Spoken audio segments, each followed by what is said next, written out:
اللهم إني أسألك علما نافعا.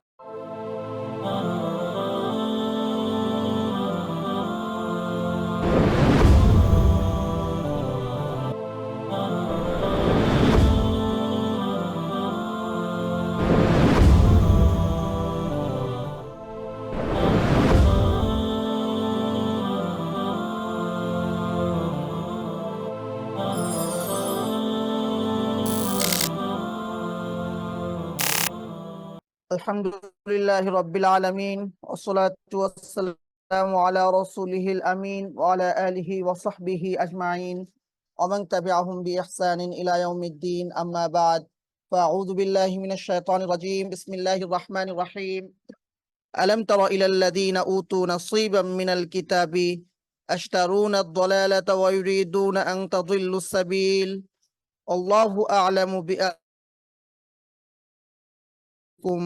وكفى بالذين هادوا يحرفون الكلمة عن مواضعه ويقولون سمعنا وعصينا واسمع غير مسمع وراعنا لأيا بألسنتهم وطعنا في الدين ولو أنهم قالوا سمعنا وأطعنا واسمع وانظرنا لكان خيرا لهم وأقوم ولكن لعنهم الله بكفرهم فلا يؤمنون إلا قليلا আল্লাহ সুবহানাহু ওয়া তাআলার বিশেষ মেহেরবানি, রমাদানের ঠিক পরপরই যখন সবাই আনন্দ ফুর্তিতে লিপ্ত এবং আলহামদুলিল্লাহ রমাদানকে উদযাপন করা, বৈধভাবে আনন্দ উদযাপন করা এতটুকু দিনেরই অংশ।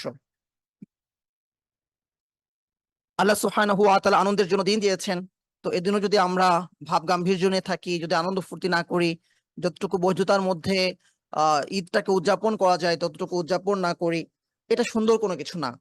তো এর মধ্যে আলহামদুলিল্লাহ আল্লাহ সুবহানাহু ওয়া তাআলা আমাদের যাদেরকে কুরআন মাজিদের ধারাবাহিক হালাকায় অংশগ্রহণ করার তৌফিক দান করেছেন, আমরা আল্লাহ সুবহানাহু ওয়া তাআলা শুকরিয়া আদায় করি আলহামদুলিল্লাহ। আজ আমরা ইনশাআল্লাহ সূরা নিসার 44 নম্বর আয়াত থেকে তেলাওয়াত করব। আল্লাহ সুবহানাহু ওয়া তাআলা বলেন, আলাম তারা, তুমি কি দেখোনি, ইলাল্লাযীনা, ওই সমস্ত মানুষদেরকে, উতু নাসীবাম মিনাল কিতাব, যাদেরকে কিতাবের কোনো একটি অংশ দেওয়া হয়েছে, যাদেরকে কিতাবের কোনো একটি অংশ দেওয়া হয়েছে, আশতারুনা দলালা, কিতাবের অংশ পাওয়ার পরেও তারা এই কিতাব দিয়ে, এই কিতাবের ইলমকে গ্রহণ করে কাজে লাগিয়ে তারা হেদায়েতকে গ্রহণ করতে পারতো, তারা কি করছে? আশতারুনা দলালা, তারা ভ্রষ্টতাকে ক্রয় করে নিচ্ছে, ভ্রষ্টতাকে গ্রহণ করছে। ওয়া ইউরিদুনা আন তাদিল্লুস সাবিল, এবং তা চাচ্ছে যে তোমরাও পথভ্রষ্ট হও।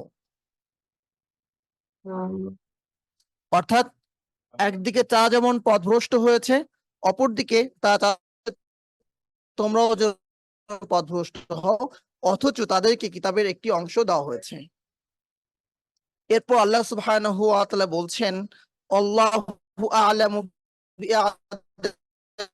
বিআদাইকুম, আল্লাহ ভালো জানেন তোমাদের বন্ধু হিসাবে আল্লাহ যথেষ্ট, ওয়া কাফা বিল্লাহি নাসীরা, সাহায্যকারী হিসাবে আল্লাহ যথেষ্ট। এখানে আল্লাহ সুবহানাহু ওয়া তাআলা ইহুদিদের কথা বলছেন, যাদেরকে আল্লাহ সুবহানাহু ওয়া তাআলা কিতাব দিলেন, যেই কিতাবে তারা সত্য মিথ্যা চিনতে পারলো, কিন্তু তারা কি করলো? সত্যকে গ্রহণ না করে সেই কিতাবকে বেচে তারা মিথ্যা গ্রহণ করলো। এমন না যে তারা তাওরাতকে ছেড়ে দিয়ে মিথ্যা গ্রহণ করলো, কি গোপন করে তাওরাতের ভুল ব্যাখ্যা করে তাওরাতের কিছু অংশকে ছেড়ে দিয়ে তারা ভ্রষ্টতাকে গ্রহণ করে নিল। এই তাওরাতে তারা মুহাম্মদ সাল্লাল্লাহু আলাইহি ওয়াসাল্লামের পরিচয় পেয়েছে, কিন্তু এই পরিচয়, এই শিক্ষাকে তারা কাজে লাগালো না। তারা যাবতীয় বিধিবিধান এখানে পেয়েছে, আহ আসলে নরমালি যেই নেটওয়ার্কে আমি কথা বলি আজকে সেই নেটওয়ার্কের বাইরে, যেহেতু ঈদের ছুটি চলছে, তো সাময়িক নেট অসুবিধার জন্য কিছুটা দুঃখ, আমি দুঃখ প্রকাশ করছি, কিছুটা অসুবিধা হতে পারে, একটু সবর করবো ইনশাআল্লাহ। তাদের উপরে কিসাস নাজিল করা হয়েছে, তাদের উপরে বিভিন্ন হাদ নাজিল করা হয়েছে, কিন্তু যখন শত্রুর ব্যাপারে, এমন কারো ব্যাপারে এই বিধানের প্রয়োজন হয়, যে ক্ষেত্রে তাকে শাস্তি দিতে পারলে তাদের লাভ হয়, তা সেক্ষেত্রে শাস্তি প্রয়োগ করে। আর যে ক্ষেত্রে তাদের শাস্তি গ্রহণ করলে তাদের ক্ষতি, বিধান গ্রহণ করলে ক্ষতি, তখন তারা সেই বিধানকে অন্যভাবে ব্যাখ্যা করার চেষ্টা করে। স্পষ্ট আমার মনে আছে, যখন যুদ্ধাপরাধের বিচার শুরু হলো, সর্বপ্রথম সাইদিকে এবং নিজামীকে গ্রেপ্তার করা হয়েছিল ধর্ম অবমাননার মামলা দিয়ে।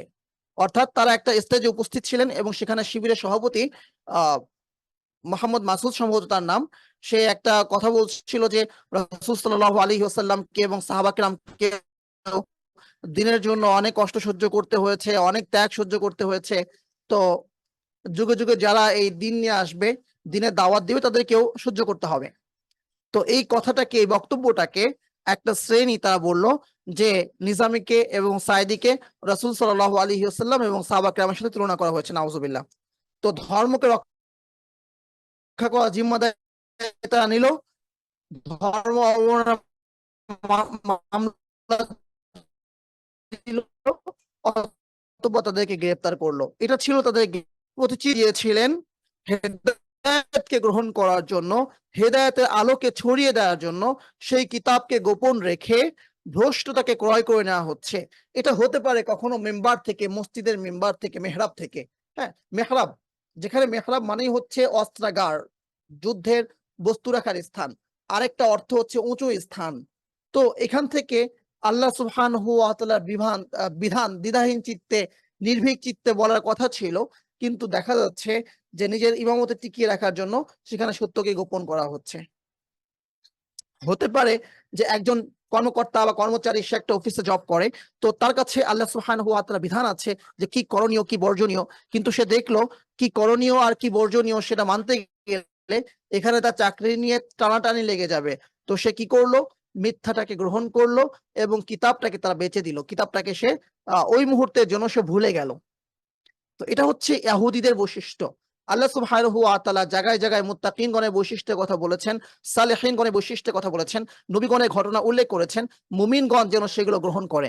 আল্লাহ সুবহানাহু ওয়া তাআলা জায়গায় জায়গায় ইহুদিদের কথা বলেছেন, মুমিনগণ যেগুলো যেন সেগুলোকে বর্জন করে। এখানে বর্জনীয় ঘটনা আল্লাহ সুবহানাহু ওয়া তাআলা বর্ণনা করছেন যে তারা ভ্রষ্টতাকে ক্রয় করে নেয় এবং তারা চায় যে তোমরাও ভ্রষ্ট হও, যে তোমরাও ভ্রষ্ট হও। এটা হচ্ছে মুসলিমদের শত্রু। ইহুদি, নাসারা, খ্রিস্টান, বৌদ্ধ, হিন্দু সকলের কমন বৈশিষ্ট্য যে তারা চায় তোমরা পথভ্রষ্ট হও। সেকুলাররা চাইবে যে আমরা সকলে যেন সেকুলার হয়ে যায়, নাস্তিকরা চাইবে আমরা সকলেই যেন নাস্তিক হয়ে যায়, হিন্দুরা চায় আমরা সকলেই যেন হিন্দু হয়ে যায়, বৌদ্ধরা চায় আমরা সকলেই যেন বৌদ্ধ হয়ে যায়। আর তারা ততক্ষণ পর্যন্ত আমাদের উপরে সন্তুষ্ট হবে না যতক্ষণ না আমরা তাদের কৃষ্টি কালচারকে, তাদের আদর্শকে গ্রহণ করি, অর্থাৎ আমরা ইহুদি, নাসরা অথবা খ্রিস্টান হয়ে যায়। আল্লাহ সুবহানাহু ওয়া তাআলা বলছেন, লান তারদু আনকাল ইয়াহুদ ওয়ালান নাসারা হাত্তা তাত্তাবিআ মিল্লাতাহুম। ইহুদ এবং নাসরারা কিছুতেই তোমাদের উপর সন্তুষ্ট হবে না যতক্ষণ না তুমি তাদের মিল্লাতকে অনুসরণ করো, হাত্তা তাত্তাবিআ মিল্লাতাহুম।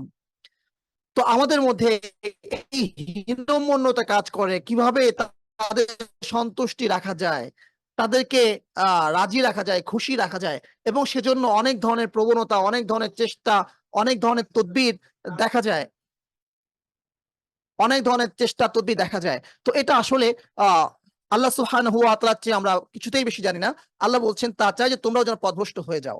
তো আল্লাহ বলছেন মায়াতুল্লাহু মিনকুম ফাইন্নাহু মিনহুম, তাদেরকে বন্ধুরূপে যারা গ্রহণ করবে তারা তো তাদের অন্তর্ভুক্তই হয়ে গেল। বন্ধু তো সেই যার উপর বন্ধু সন্তুষ্ট থাকবে। তো তারা তাদেরকে বন্ধুরূপে গ্রহণ করেছে, ওরা ওদেরকে বন্ধুরূপে গ্রহণ করেনি। যখন তাদের মিল্লাতকে, তাদের কৃষ্টি কালচারকে হেফাজত করেন, এ ধরনের হীনমন্যতা, এ ধরনের বিপর্যস্ত মানসিকতা থেকে আল্লাহ সুবহানাহু ওয়া তাআলা আমাদেরকে রক্ষা করেন। তারা চাই ওয়ায়ুরিদুনা আন তাদিল্লুস সাবিল, তোমরা পথভ্রষ্ট হয়ে যাও। তারা পথভ্রষ্ট করার জন্য কখনো মিডিয়ার আশ্রয় নেয়, তারা পথভ্রষ্ট করার জন্য কখনো টকশোর আশ্রয় নেয়, তারা পথভ্রষ্ট করার জন্য কখনো বিভিন্ন ধরনের প্রচারণার আশ্রয় নেয়, কখনো বিজ্ঞপ্তির আশ্রয় নেয়, কখনো পত্রিকার আশ্রয় নেয়, কখনো নিউজের আশ্রয় নেয়, কখনো তারা বল প্রয়োগ করে থাকে, কখনো তারা আর্থিক সহযোগিতা করে থাকে, কখনো তারা পাঠ্যপুস্তকে ভুল ঢুকিয়ে দিয়ে থাকে নানাভাবে, কখনো তারা বস হওয়ার সুবাদে অথবা অফিসের কর্মকর্তা হওয়ার সুবাদে অধীনস্থদেরকে মিসগাইড করার চেষ্টা করে বিভিন্নভাবে, কখনো তারা শিক্ষক হওয়ার সুবাদে ছাত্রদেরকে পথভ্রষ্ট করার চেষ্টা করে। আপনাদেরকে একটা উদাহরণ দেই, আমাদের দেশে নটর ডেমের বিকল্প শিক্ষা প্রতিষ্ঠান এখনো গড়ে ওঠে নাই। তো আমাদের অনেক মুসলিম সন্তানরা, অনেক মুসলিম পিতামাতা তাদের সন্তানদেরকে ভালোভাবে শিক্ষা দেওয়ার জন্য নটর ডেমে ভর্তি করছে। তো নটর ডেমে যখন আপনার সন্তান প্রথম দিন ক্লাস করতে যাচ্ছে, তখনই তাকে ইউনিফর্ম পড়তে হচ্ছে, ড্রেস কোড রয়েছে, সেই ড্রেস কোডের মধ্যে সরাসরি ক্রুশের ছবি রয়েছে। তো তারা এটা কিভাবে করতে পারলো? তাদের একটা মানসম্মত শিক্ষা প্রতিষ্ঠান থাকার কারণে করতে পেরেছে। আমাদের পাঠ্যপুস্তকে হাজার হাজার ইসলাম বিধ্বংসী, ইমান বিধ্বংসী কথা সেখানে ঢুকানো হয়েছে, অশ্লীলতার সয়লাব সেখানে ঘটছে। কিভাবে করতে পেরেছে? কারণ প্রকাশের ক্ষেত্রে, পাঠ্যপুস্তক ছাপানোর ক্ষেত্রে এবং বিতরণের ক্ষেত্রে তারা আর্থিক সহযোগিতা করে থাকে। এইভাবে সম্ভব তা ততভাবে পথভ্রষ্ট করার চেষ্টা করে। তো এর বিপরীতে আমাদের সন্তানদেরকে ইমানের পথে রাখার জন্য আমরা কি চেষ্টা করছি? আল্লাহ বলছেন, আল্লাহু আ'লামু বিআদাইকুম, আল্লাহ তোমাদের শত্রু সম্পর্কে ভালো জানেন, আল্লাহ তোমাদের শত্রু সম্পর্কে ভালো জানেন। তো আল্লাহ সুবহানাহু ওয়া তাআলা শত্রু থেকে আমাদেরকে বারবার হেফাজত করছেন। কোথাও বলছেন লা তাত্তাখিদুল ইয়াহুদ ওয়ান নাসারা, ইহুদি নাসরাদেরকে বন্ধু রূপে গ্রহণ করো না। কোথাও বলছেন লা ইয়াত্তাখিদুল মুমিনুনাল কাফিরিনা আউলিয়া মিন দুনিল মুমিনিন, মুমিনরা যেন মুমিনদেরকে রেখে কাফেরদেরকে বন্ধুরূপে গ্রহণ না করে। আল্লাহ সুবহানাহু ওয়া তাআলা বিভিন্ন জায়গায় তাদের ছল চাতুরি, তাদের ষড়যন্ত্র সম্পর্কে মুমিনদেরকে সতর্ক করছে। যেই জাতি তাদের নবীদেরকে হত্যা করে, যেই জাতি তাদের নবীদেরকে হত্যা করে, যেই জাতি মুহাম্মদ সাল্লাল্লাহু আলাইহি ওয়াসাল্লামকে একাধিকবার হত্যা করার চেষ্টা করেছে, বিষপান করার চেষ্টা করেছে দাওয়াত দিয়ে, আল্লাহ সুবহানাহু ওয়া তাআলা হেফাজত করেছেন। আল্লাহ রাসূল সাল্লাল্লাহু আলাইহি ওয়াসাল্লাম একটা বিচার নিয়ে গিয়েছিলেন ইহুদিদের কাছে। একটা দেয়ালের পাশে বসে তিনি আলোচনা করছিলেন, তার ষড়যন্ত্র করলো, দেয়ালের উপর থেকে ইট ফেলে, বড় পাথর ফেলে রাসূল সাল্লাল্লাহু আলাইহি ওয়াসাল্লামকে তারা হত্যা করবে, নাউযুবিল্লাহ। আল্লাহ সুবহানাহু ওয়া তাআলা হেফাজত করেছেন। এরা রাসূল সাল্লাল্লাহু আলাইহি ওয়াসাল্লামকে জাদু করে হত্যা করার চেষ্টা করেছে। আল্লাহ সুবহানাহু ওয়া তাআলা সূরা ফালাক এবং নাস পাঠিয়েছেন, ফেরেশতা পাঠিয়ে সমাধান জানিয়েছেন। তো তারা নানাভাবে চেষ্টা করেছে রাসূল সাল্লাল্লাহু আলাইহি ওয়াসাল্লামকে হত্যা করার জন্য। তো যে ষড়যন্ত্র করেছে, তারা ঈসা আলাইহিস সালামকে হত্যা করার ষড়যন্ত্র করেছে, তারা সুলাইমান আলাইহিস সালামকে কুফরি করেছে। এই জাতির কাছে মুসলিম নয়, গোটা পৃথিবী কখনো নিরাপদ হতে পারে না। তারা বারবারই সে কথা প্রমাণ করেছে। পৃথিবীর সভ্যতা, পৃথিবীর ভালো থাকা, মানুষের সুস্থ থাকা, মানুষের ভালো থাকা, এই সাপের কীট, ইহুদি একটা ইহুদি বেঁচে থাকবে। তো আমরা দেখেছি কিভাবে ঈদের দিনেও কিভাবে তারা ফিলিস্তিনে হামলা করেছে, গাজায় তারা হামলা চালিয়েছে, কিভাবে শিশুদেরকে তারা অনাহারে রেখে রেখে মৃত্যুর দিকে তারা ঠেলে দিয়েছে, কিভাবে হাজার হাজার শিশুকে তারা এতিম করেছে। আমরা দেখেছি। তারপরেও আমরা তাদেরকে গ্রহণ করেছি, আমরা ছাড়তে পারি নাই, এখনো আমরা ক্লোজ আপকে ছাড়তে পারি নাই, এখনো আমরা ফেয়ার এন্ড লাভলিকে ছাড়তে পারি নাই, এখনো আমরা ছাড়তে পারি নাই তাদের প্রসাধনীগুলো, তাদের উপকরণগুলো। আমরা এখনো অনেকেই কোকা-কোলা, পেপসি এগুলো খাচ্ছি। বমি হওয়া উচিত, একবার সামনে দেখলেও বমি হওয়া উচিত। কি করে নেসক্যাফ আমার খাদ্যের তালিকায় থাকে এখনো? যে দোকানে নেসক্যাফ বিক্রি হয় সে দোকানে গিয়ে আমি কি করে কফি খাই? যে দোকানে নেসক্যাফ বিক্রি হয় সে দোকানে গিয়ে আমি প্রোডাক্ট কিভাবে কিনি? সামর্থ্য থাকলে তো এই বিক্রেতার মুখে থুতু দেওয়া উচিত ছিল। বিবেক নষ্ট হয়ে গিয়েছে, আমাদের অন্তর মরে গিয়েছে, আমাদের আর কত স্বীকৃতির পরিচয় মুসলিম বিশ্ব দিবে? কেন বিক্রি হয়? মূল কথা হচ্ছে আমাদের অন্তর ভরে গিয়েছে। আমরা আমাদের মস্তিষ্ক দিয়ে, আমরা আমাদের মানসিক ভাবে, আমরা আমাদের অন্তর দিয়ে তাদেরকে বন্ধুরূপে গ্রহণ করেছি, তাদেরকে বস রূপে গ্রহণ করেছি। আমরা কল্পনাই করতে পারি না ইহুদিদের নেসক্যাফ ছেড়ে দিলে আমরা কফি খাবো। আমরা কল্পনাই করতে পারি না যে ওদের প্রসাধনীগুলো ছেড়ে দিয়ে, ওদের শ্যাম্পু গুলো ছেড়ে দিয়ে, ওদের সাবান গুলো ছেড়ে দিয়ে আমরা আমাদের দৈনন্দিন জীবন যাপন করব। অথচ ছেড়ে দিলে এমন কোনো কিছু হবে না যে আমাদেরকে মরে যেতে হবে। অথচ তাদের নির্যাতনে আজকে লাখ লাখ মানুষ শহীদ হয়েছে, তারা বাড়ি ছাড়া হয়েছে, মানবতার জীবন যাপন করছে। তো এরপরেও কি করে আমরা তাদেরকে বন্ধুরূপে গ্রহণ করি? একটু চিন্তা করা উচিত। আক্ষেপের বিষয়। আল্লাহ সুবহানাহু ওয়া তাআলা আমাদেরকে হেফাজত করেন।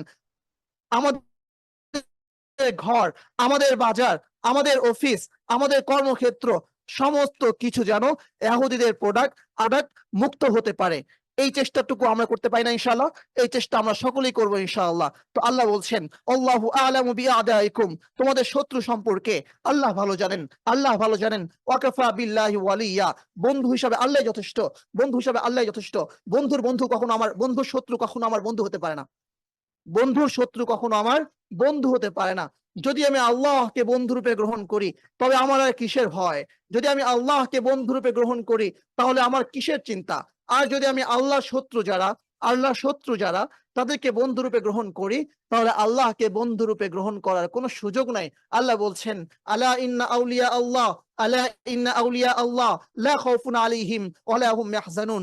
যদি তুমি আল্লাহর বন্ধু হয়ে যেতে পারো, যদি তুমি আল্লাহর বন্ধু হয়ে যেতে পারো, নামাজের সময় এসেছে, তুমি নামাজে চলে গেলে, তুমি পরিচয় দিলে যে পৃথিবীর সমস্ত কিছু থেকে আল্লাহ তোমার কাছে সবচেয়ে প্রিয়, আল্লাহর আহ্বান তোমার কাছে সবচেয়ে বড়, তুমি নামাজে চলে গেলে, তুমি কোরআনের ডাকে সাড়া দিলে, তুমি কোরআন তেলাওয়াত করলে, জীবন চলে যায় যাক, তুমি আল্লাহ সুবহানাহু ওয়া তাআলার বিধান বর্জন করলে না, তোমার আল্লাহ সুবহানাহু ওয়া তাআলার পথে দান করার সুযোগ এসেছে, তুমি পিছিয়ে থাকলে না, তুমি তোমার সমস্ত কিছু দেপান করলে, তুমি আল্লাহর বন্ধু হয়ে যেতে পারো। আল্লাহ শোনো, ইন্না আউলিয়া আল্লাহ, নিশ্চয় আল্লাহর বন্ধুদের লা খাউফুন আলাইহিম, কোনো ভয় নেই। আল্লাহর বন্ধুদের কোনো ভয় নেই, ওয়ালা হুম ইয়াহজানুন, কোনো দুশ্চিন্তাগ্রস্ত তারা হবে না। তাদের তারা গ্রহণ করে, কিন্তু তারা ভীত সন্ত্রস্ত হয় না। আমরা আলোচনা করেছি যে হামাসের বিমানবন্দরে ভিড় পড়ে গেল, কে কার আগে বিমানে উঠতে পারে, কে কার আগে বিমানে চড়তে পারে, কে কোন দিক দিয়ে ইসরায়েল ছেড়ে পালাতে পারে। অথচ গাজায় সমস্ত ধরনের পথ বন্ধ করে দিল, খাদ্য ঢোকার কোনো পথ নেই, জীবনযাপনের কোনো সুযোগ নেই, বিল্ডিং বাড়িঘর তারা বিধ্বস্ত করলো। হ্যাঁ, জীবনযাপনের সমস্ত ধরনের উপকরণ তারা বন্ধ করে দিল, পানি বন্ধ করে দিল, বিদ্যুৎ সংযোগ তারা বিচ্ছিন্ন করলো, সমস্ত ধরনের নেটওয়ার্কিং সিস্টেমকে তারা ধ্বংস করে দিল। এরপরেও জন্য আল্লাহ ইন্না আউলিয়া আল্লাহ, শুনে দেখো আল্লাহর বন্ধুদের লা খাউফুন আলাইহিম, তাদের কোনো ভয় নেই, ওয়ালা হুম ইয়াহজানুন, এবং তারা দুশ্চিন্তাগ্রস্ত হয় না। দুনিয়াতে ভয় নেই, আখিরাতেও ভয় নেই। যারা দুনিয়াতে ভয় পাবে, আখিরাতে তাদেরকে ভয় থাকতে হবে। যারা দুনিয়ায় ভয় পাবে না, আখিরাতে তাদের কোনো ভয় থাকবে না। যারা দুনিয়ায় কোনো ভয় পাবে না আল্লাহ শত্রুদেরকে, আখিরাতেও তাদের কোনো ভয় থাকবে না। ওয়ালা হুম ইয়াহজানুন, তাদের কোনো ভয় নেই এবং তারা দুশ্চিন্তাগ্রস্ত হবে না। ঠিক একইভাবে দুনিয়াতে যারা সিরাতুল মুস্তাকিমের উপরে থাকবে, আখিরাতে তারা সিরাতুল মুস্তাকিমের উপর থাকবে। সিরাতুল মুস্তাকিম সরল পথ। সিরাত মানে কি? পথ দুইটা। পথ কয়টা? পথ দুইটা।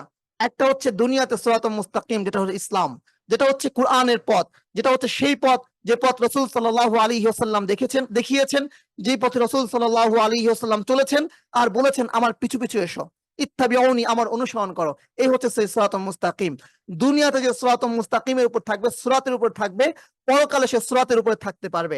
সিরাত মানে পথ। পরকালে সেই পথ হবে জাহান্নামের উপর দিয়ে। জাহান্নামের উপর দিয়ে হওয়ার কারণে এটা হবে পোলের মতো।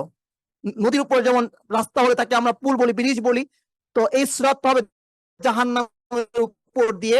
তাই এই সিরাতকে বাংলায় আমরা পুল সিরাত বলি।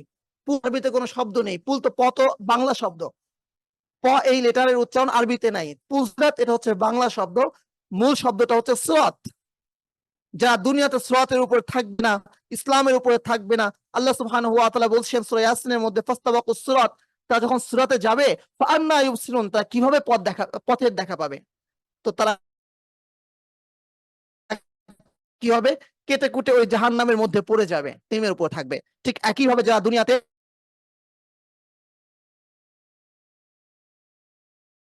আল্লাহ সুবহানাহু ওয়া তাআলা কিয়ামতের দিন তাদের বন্ধু হয়ে তাদেরকে সমস্ত ধরনের দুশ্চিন্তা থেকে হেফাজত করবেন।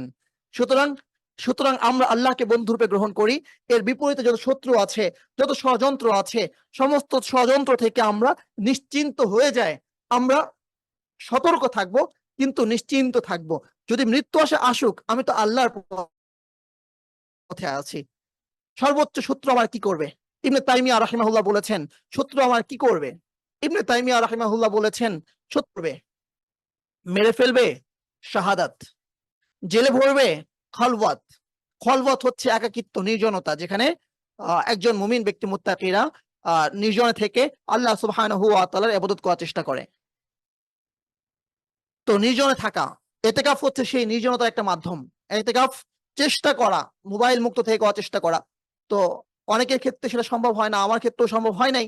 নানাবিধ ব্যস্ততা, নানাবিধ সামাজিক কার্যক্রম বা আমাদের দিনেরই অংশ বিভিন্ন কাজের সঙ্গে সম্পৃক্ত থাকার কারণে, কিন্তু চেষ্টা করা যাদের পক্ষে সম্ভব এতেকাফ করা মোবাইল মুক্ত থেকে।